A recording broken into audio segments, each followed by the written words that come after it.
Morning, sir. Thank you to the organizers, Dr. Neeraj, for having us here. So we've got a very short time and we have to make our way through the 6 abstracts as quickly as we can. We've got a panel of experts here, Professor J.P. Agarwal, Dr. Pradeep Garg, Dr. Preeti Jain, Dr. Manishi Bansal, Dr. Aman Sharma, and Dr. Kuldeep Sharma.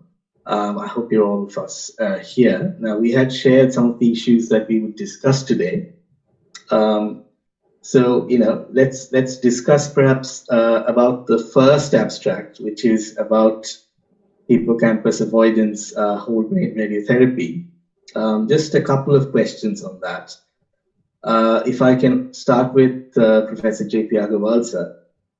What would you feel are the limitations to implementing this routinely for whole brain radiotherapy in India? And also, given that in the past we were used to doing whole brain radiotherapy for brain metastases and have moved on to perhaps doing whole brain radiotherapy with boost, where does hippocampus avoidance sit with regard to focal radiotherapy techniques for brain oligometastases? So, how does it compare in terms of neurocognitive function protection with SRS, SRT? I think, thanks, Jyoti. I think you have taken the whole big gamut, Being the time too short, I want to thank all the organizers, number one. Second, definitely if you can avoid any critical OAR with whatever techniques you have, the likelihood that if not in the clinical disease outcome, you'll have in a quantitative outcome of quality. So that is known across the site. So this is the part of that one. But there are certain caveats in this abstracts presented, especially if I like to say. See, in all those neurocognitive studies, they have not taken a neurocognition from the baseline before starting chemo. That is one. Patient factors are generally not taken in account. Like if you see, most of these patients are with a median age of 65, some comorbidity. So already because of those, neurocognition is already on decline. And on the top of that, if we give radiation without avoiding the hippocampus, we accelerate that process. And that is seen maximally at 4 months, 7 months. And those who survive, the repair takes place and it regains, may not be able to at the full scale if we have not prevented the hippocampus. Having said that, in India, it is really a tough job to do these modern techniques in all comers. So you have to select out which group of patients you like to do it who are going to survive for long. So that's the bottom line. So maybe if you extend that, not PCI, even if we are sending to focal radiation, patients with mutation driver, oligo situations, we should be looking for those to do a high-end technique and to have the maximal benefit from a community point of view, rather than an individual point of view. Thank you very much, sir.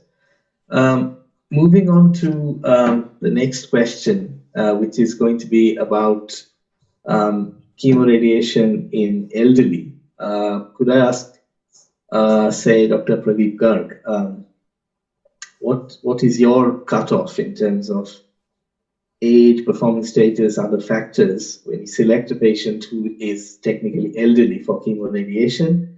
What is your view on the importance of motion management for elderly patients in particular? And just referring to one of the abstracts here today, what is the importance of cardiac dose constraints when we look at giving elderly patients chemoradiation for lung cancer? First of all, I thanks to all organizers and congratulate Dr. Neeraj especially for taking such pain and making it a huge success. Secondly, thank you, Dr. Jyotiru. I am audible? Yes. Oh, Yes. Yeah. Regarding the chemoradiation in the elderly patients, I want to comment on just a very fastly that if we compare chemo and radio, chemo has got the more side effects in the elderly patient than the radiotherapy alone. When we combine the chemotherapy with the radiotherapy, then yes, we are going to have some chemotoxicity or radiotoxicity while we treat the cardiac patients or the patients who are getting heart in their own, in the field, like the dose to the LAD and the circumflex vessels, they just can predict whether we are going to get cardiac toxicity in the future or not. Regarding the chemoradiation tolerance, yes, it is tolerated. It is well tolerated. We can give a good quality of life to the patient. Not for so long because the late complications starts arising because of fibrosis. If the patient has got the tumor near the mediastinum or the lung and the fibrosis get developed, then the pneumonitis. But we can settle on that with the some spurts dose or something like that. But the chemoradiotherapy is well tolerated in the elderly patients. Cardiac toxicity is seen. Cardiac toxicity, of course, arises along with the pneumonitis, which is often seen in our patients, set of patients. We are using platinum-based chemotherapies in our setups because these are cheap, easy to approach. Then the immunotherapy drugs, because nowadays immunotherapy drugs have come into the lung and the lung cancer are getting the better prognostic, are the better, I think they have got the better prognosis after invent of the immunotherapy drugs. So I will go with chemoradiation in the elderly patients if they cannot tolerate immunotherapy or they cannot have finances to get the immunotherapy. Thank you. Moving on to immunotherapy now, because you've referred to it. And I know that abstract was not presented in full. So can I ask Dr. Aman Sharma, can we discuss about the paradigm of how immunotherapy and radiotherapy can work together? How does radiotherapy serve to potentiate the action of immunotherapy, let's say in lung cancer? Am I audible? Yeah. Yeah, good morning, everyone. Firstly, I thank the organizers for a successful Best of Astro program. And I also congratulate Dr. Neeraj for his efforts. If I have time, can I answer the previous two questions? Can I make a brief comment? I think we'll have to stick to just these ones for the moment. Okay. So my experience with the immunotherapy is very limited. So I think I'm not the best person to talk about it. We have been using this in 1 or 2 patients, but it's difficult to comment right now. So I think I'm not the best person to answer that question. Can I just ask quickly if any of the other experts on the panel would like to just discuss briefly? May I say something? Yes, sure. Yeah. Hi. As far as this specific paper is concerned, in which this immunotherapy and concurrent radiation has been used for the lung cancers, I just saw that the dose of radiation used has been low. They have just used 30 gray in 10 fractions in a radical dose for small cell lung cancer, which is low. So I think that this is become a trend these days, that whenever there is a concurrent protocol, generally they reduce the dose of radiation and they add chemotherapy. So somehow we are losing on radiation in such type of protocols, and we are just thinking that it is an immunotherapy, so it will not cause any toxicity. I think it will, if we do not concentrate on this, it may go the same way we have taken these Ayurveda and homeopathy, because people just think that they do not cause any problem at all, so anyone can take it for whatever worth. So we have to be very careful, although yes, we know that immunotherapy is safer as compared to the traditional conventional chemotherapy, but they have their own set of problems. And whenever a protocol is made where immunotherapy, chemotherapy, or radiation is used, we have to take good care that we give good dose of radiation so that we can actually compare it with standard protocols of the past. That's a point very well made, Dr. Kuldeep. In fact, sticking to that issue about dose. Yes, sir. I'm so sorry. I think regarding the immunotherapy, few basic facts. We should be doing immunotherapy, there is no doubt, and most of the time it is molecular driven. Very well now, good amount of data in NSCLC. SCLC, the data is very sparse and with a limited use and a limited benefit. So in this paper also, they wanted to specify and try to divide which group of patient, the likelihood that you are going to have a better survival. Okay. So it is better to put it in some group of patients depending upon their cluster differentiation, where we should be putting our money on. That's it. Yeah. So it's all about selection, sir. That's a very important point. That's right, Jagvi. But Correct. that it is used as an immunobooster. Radiotherapy, particularly SBRT, is used as immunobooster, and that is the reason why radiotherapy by SBRT is given first and followed by immunotherapy. Today, these things are studied very scientifically, and in fact, just about 3 days back, there was a very good webinar on the use of immunotherapy along with radiotherapy and in lung cancer. Thank you. We'll go ahead. Okay, thank you, sir. Yeah. So moving on to the other part, which is about radiation dose, which is obviously very important. And it's actually heartening to see studies still being done on radiation dose. It's not a forgotten topic. So can I ask Dr. Preeti Jain, where does dose escalation stand today with regard to potential, use of immunotherapy?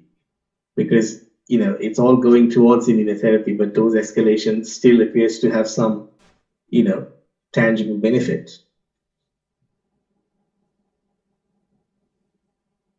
Are you there, Dr. Preeti?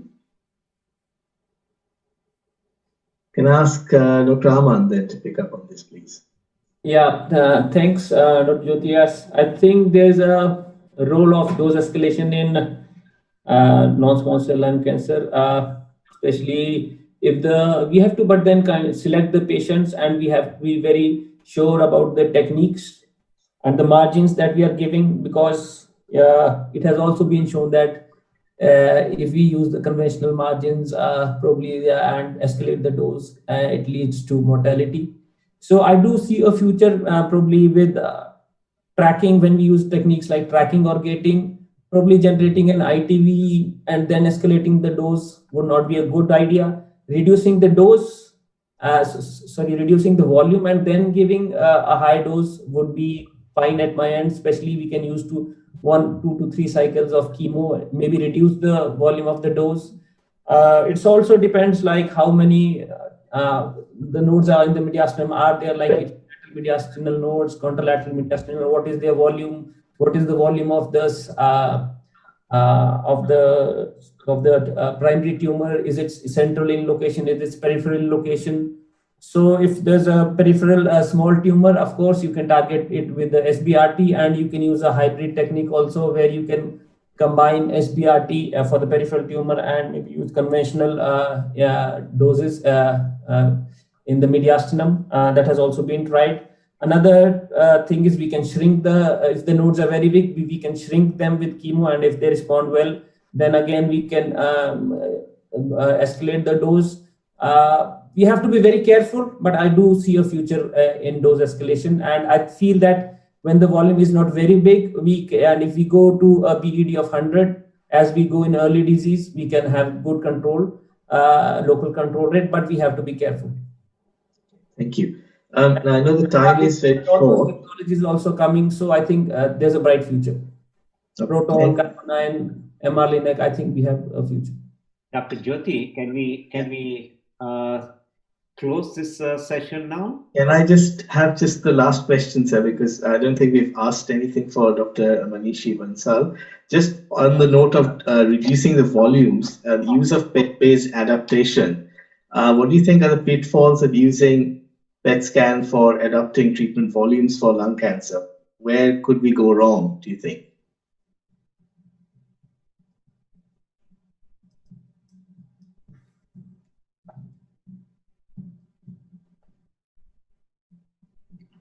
I think I don't know whether Yeah. is Mohs Bansal, are you there? Okay, we'll skip this question. And Yeah. can you do your final concluding and your remark, Jyoti? Then we'll close this. Yes, I think that the abstracts have been absolutely spot on in terms of choosing the important trends in research, and the importance of hippocampus avoidance. We're obviously coming to terms with how radiation works with immunotherapy, something we are looking at with a lot of interest, and looking back, more traditional topics like chemoradiation and dose constraints for cardiac sparing is obviously, these are areas where we can keep on improving traditional treatment approaches. So I think that the selection has been excellent, and I'd like to thank yourself, sir, and also the organizers for having us here. Thank you. Yeah, good. That is right. I agree with you. The selection of the papers are really good, and we learned quite a lot. I can see only one question. I know in the chat box, and Dr. Shashikala has asked, can immunotherapy be used along with radiation in elderly? Yes, it is being used. Yes, can be used.